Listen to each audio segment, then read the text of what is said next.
Na Slovensku sme jednoducho pozadu. Pozadu sme minimálne o nejakých 10-20 rokov. Spiatočnícky sme úplne vo všetkom. V zdravotníctve, školstve, v oblasti sociálneho zabezpečenia, výšky miest, právneho systému a vymožiteľnosti práva, spravodlivosti a mohli by sme pokračovať.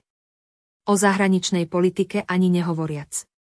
Financie, informatizácia, životné prostredie, kultúra, medziľudské vzťahy. Škoda reči. Čo je na tom najhoršie je to, že pri súčasnostnom politicko-spoločenskom a právnom systéme nemôžeme žiadnu zmenu k lepšiemu ani len očakávať. Slovákom nepomôže, keď sa bude v jednotlivých rezortoch o dielčích zákonoch rozhodovať na výboroch a v parlamente. Slovenky a Slováci potrebujú politiku a zákony šité na mieru. A práve preto potrebujeme v súčasnom parlamente zastúpenie regiónov v novovytvorenej druhej komore.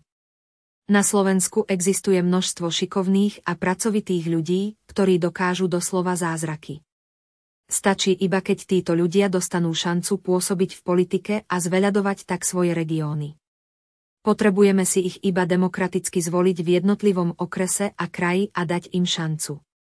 Bez toho, aby títo šikovní a múdri ľudia museli byť členmi v nejakej sprofanovanej politickej strane. Politické strany už totiž nie sú in. Dláždime cestu k niečomu novému a prevratnému.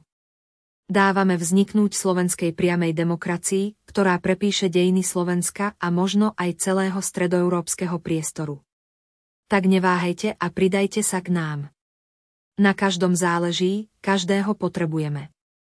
Iba spoločne vyhráme a zmeníme Slovensko k lepšiemu.